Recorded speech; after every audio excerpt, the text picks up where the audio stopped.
अब हम लोग एक बहुत ही इंपॉर्टेंट फॉर्मूले को ड्राइव करेंगे और उस पर एक दो एग्जाम्पल भी देखेंगे। ये जो फॉर्मूला है आप देख रहे हैं यहाँ पर, एडजॉइंट ए का डिटर्मिनेंट इक्वल टू डिटर्मिनेंट ए का पावर n-1। इसका प्रूफ आपके नॉलेज के लिए बताया जाएगा, बाकी तो आपका जो क्वेश्चन होगा वो केवल इस फॉर्मूले से ही बन जाएगा, ठीक है। और ये जो फॉर्मूला है ये कॉम्पिटिटिव एग्जाम के व्यू से बहुत ही इंपॉर्टेंट है, ठीक ना। तो आइए देखते हैं हम लोग इसको, पहले हम लोग इसको प्रूफ करते हैं। ध्यान दीजिए हम लोग क्या करते हैं प्रूफ में, सबसे पहले एक देखिए लिखा गया है क्या कि if A be a non singular square matrix, तो हम लोग एक पहले नॉन सिंगुलर स्क्वायर मैट्रिक्स मान लेते हैं। तो लिखते हैं कि let A be a non singular square matrix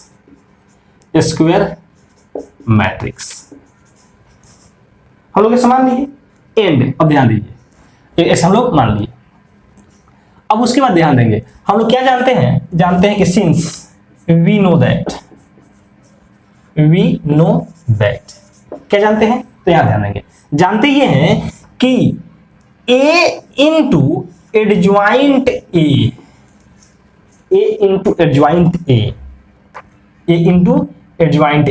तो ये ए इंटू एडजॉइंट ए को हम लोग ऐसे लिखते हैं इक्वल टू, और जानते हैं, और क्या जानते हैं, तो और हम जानते हैं एडजॉइंट ए इंटू ए, ऐसे A B equal to B, ऐसे ही हो गया ना, A into adjoint A equal to adjoint A into A equal to determinant of A into I, और ये आई एन, आई क्या है एन, क्यों, क्योंकि ए जो मैट्रिक्स बना गया है वो क्या है, उसका order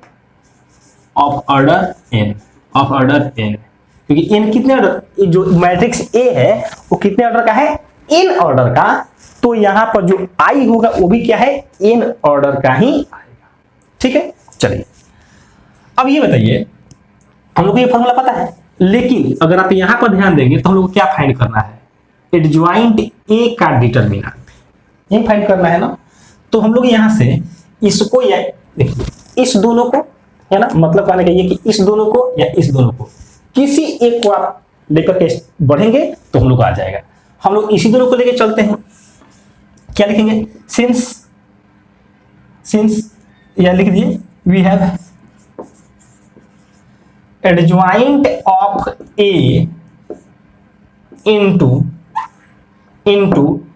matrix A equal to determinant A into I N, ऐसे आएगा। अब ये बताइए यहां पर हम लोग क्या कर सकते हैं, तो adjoint of A into determinant of A, इसमें हम लोग डिटर्मिनेंट निकाल देते हैं। दोनों तरफ क्या किया, डिटर्मिनेंट निकाल, देखिए क्यों कर रहे हैं ऐसा इसलिए कर रहे हैं क्योंकि हमको इसका एडजॉइंट ए का डिटर्मिनेंट चाहिए ना, तो इसके साथ डिटर्मिनेंट कैसे आएगा, हम लोग दोनों तरफ क्या करते हैं, डिटर्मिनेंट निकाल देते हैं, क्योंकि हम मैथ का रूल कहता है कि जो एलएचएस में काम करते हैं वो आरएचएस में काम करना पड़ता है, तो दोनों तरफ क्या करते हैं, डिटर्मिनेंट फाइंड कर देते हैं। तो ये हो जाएगा डिटर्मिनेंट ए इंटू क्या हो जाएगा, ये आई एन, और इस पूरे का डिटर्मिनेंट कह सकते हैं ऐसा, ठीक है। अब ये बताइए हम लोग यहां से दोनों को अलग लिख सकते हैं, क्या लिख सकते हैं, अभी आपको अभी नहीं बल्कि इसके पहले लेक्चर बताया गया था, या फिर अभी देख भी लीजिए, A B determinant equal to A का डिटर्मिनेंट इंटू बी का डिटर्मिनेंट, ऐसे बताया गया है।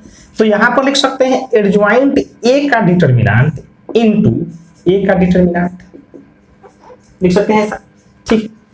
अब यहां ये बताइए, यहां थोड़ा सा एक बात का ध्यान दीजिए, आप ये पढ़े के इंटू ए इक्वल टू के का पावर एन इंटू ए, पढ़े ना ऐसा। तो ये बताइए यहां पर जो ये डिटर्मिनेंट ए है ये तो एक कांस्टेंट का काम करेगा ना, क्यों काम करेगा, क्योंकि डिटर्मिनेंट का जो वैल्यू आता है वो तो एक न्यूमेरिकल वैल्यू आता है, 2 है 4 है 5 है 7 है कुछ भी है। तो इस स्थिति में ये जो है वह किसका काम करेगा, के का काम करेगा। तो यहां पर हम लिख सकते हैं क्या कि डिटर्मिनेंट ऑफ ए, थोड़ा सा ध्यान दीजिएगा, क्या बोले, इसको हम लोग को इस फॉर्मूले पर सेट करना है। तो आई जो मैट्रिक्स है वो ए का काम कर रहा है, और जो ये डिटर्मिनेंट ऑफ ए है वह के का काम कर रहा है। सही है। तो यहां से हम लोग इसको लिख सकते हैं क्या, डिटर्मिनेंट ऑफ ए का पावर एन इंटू आई का डिटर्मिनेंट। नहीं समझे, फिर समझिए क्या बोल रहा है, के इंटू ए है ऐसा। तो हम लोग क्या कर दिए कि इसको रिप्लेस कर दे रहे हैं आई से, है ना, और इसको रिप्लेस कर दे रहे हैं डिटर्मिनेंट ए से, है ना। देख रहे हैं वैसे कैसे, डिटर्मिनेंट ए से और इस पूरे का डिटर्मिनेंट इधर निकाल रहे हैं। तो इधर क्या हो जाएगा, के के जगह पर क्या है डिटर्मिनेंट ए, तो डिटर्मिनेंट ए का पावर एन और ये आई का डिटर्मिनेंट एन। क्यों, क्योंकि देखिए यहाँ पर ए एन कोटि का है तो पावर में एन गया, आई जितने कोटि का रहेगा उतने ही यहाँ जाएगा, या जितने ऑर्डर का रहेगा। तो आई कितने ऑर्डर का है, एन ऑर्डर का, तो इसका पावर क्या जाएगा, एन जाएगा। ठीक है। और हम जानते हैं कि आइडेंटिटी मैट्रिक्स चाहे कितने भी ऑर्डर का हो, वैल्यू कितना होता है, 1। और वैसे तो यहाँ पर एन ऑर्डर का है तो यहाँ पर एन लिखिए या छोड़ दीजिए, कोई दिक्कत नहीं।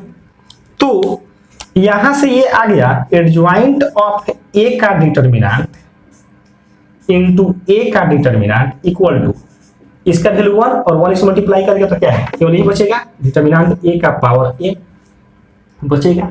अब जैसे ही ये जाके इधर भाग देगा डिवाइड करेगा उधर, तो एडजॉइंट ए का डिटर्मिनेंट इक्वल टू ये जाके इधर भाग देगा तो एन है, और जब ये जाके डिवाइड करेगा तो एक कम करेगा ना, तो कितना आएगा, डिटर्मिनेंट ए का पावर एन माइनस 1।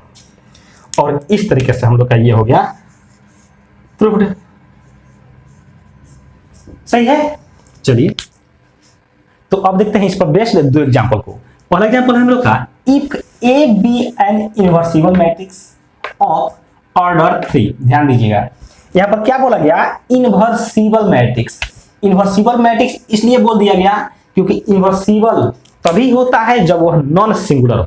तो डायरेक्ट नॉन सिंगुलर नहीं बोला गया, क्योंकि आपको जब ये फॉर्मूला बोला जाता है तो इसमें क्या बोला जाता है, नॉन सिंगुलर मैट्रिक्स। तो नॉन सिंगुलर नहीं बोल करके क्या बोला गया, इनवर्सिबल। क्यों बोला गया इनवर्सिबल, क्योंकि इनवर्सिबल होगा जब वह क्या हो, नॉन सिंगुलर हो। तो ये ए इनवर्सिबल है, इसका मतलब कि क्या, ए क्या है, नॉन सिंगुलर दिया है। ठीक ना। चलिए तो ए नॉन सिंगुलर मैट्रिक्स है।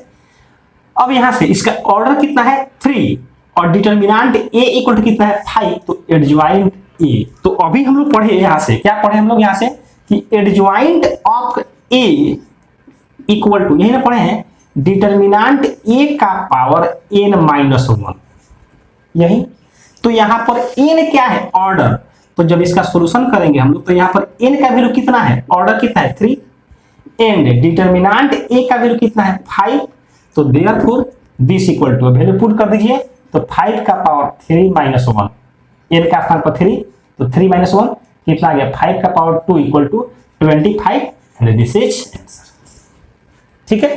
तो ये तो था कि डिटर्मिनेंट ए का वैल्यू दिया गया है और ऑर्डर बताया गया है। अब यहां पर डिफरेंट टाइप का एग्जांपल आया। ये क्या है, ए एक स्क्वायर मैट्रिक्स है, ठीक ना, और कहा जा रहा है कि इसका वैल्यू फाइंड कीजिए, बताना इसमें से कौन सा होगा। तो हम लोग यहां से ए का डिटर्मिनेंट आसानी से फाइंड कर सकते हैं। कैसे, यहां समझिए। जैसे ही हम लोग ए का डिटर्मिनेंट फाइंड करेंगे तो यहां समझिए कैसे फाइंड करेंगे। हम लोग को तो यहां से एक बात क्लियर हो गया कि एन का वैल्यू कितना है, 3। कैसे, क्योंकि ए का ऑर्डर कितना है, 3/3 है, तो एन का वैल्यू 3 हो गया।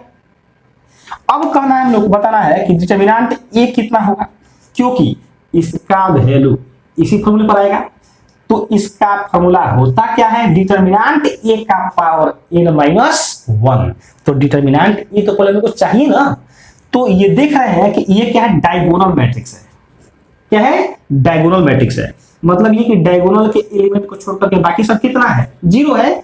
तो जब ऐसा हो तो हम लोग क्या करते हैं, डायगोनल के एलिमेंट को मल्टीप्लाई कर देते हैं। तो ये कितना हो जाएगा, a³ हो जाएगा। समझे क्या बोले हैं, बोले ये है कि डायगो, जैसे ऐसे समझिए, एक और एग्जांपल आपको समझा देते हैं। 3 0 0 9 हो गया, और यहाँ भी 0 मान लीजिए, यहाँ भी 0 0 0 और ये 7, ठीक ना। अगर ये मैट्रिक्स है और इसका डिटरमिनेंट बोला जाए क्या होगा, तो क्या करेंगे हम लोग, केवल इस एलिमेंट को मल्टीप्लाई कर देंगे, डायगोनल के एलिमेंट को क्या करेंगे, मल्टीप्लाई करेंगे, इस पूरे का डिटरमिनेंट मिल जाएगा। कब ऐसा करेंगे, जब डायगोनल को छोड़ करके बाकी सब क्या हो, जीरो।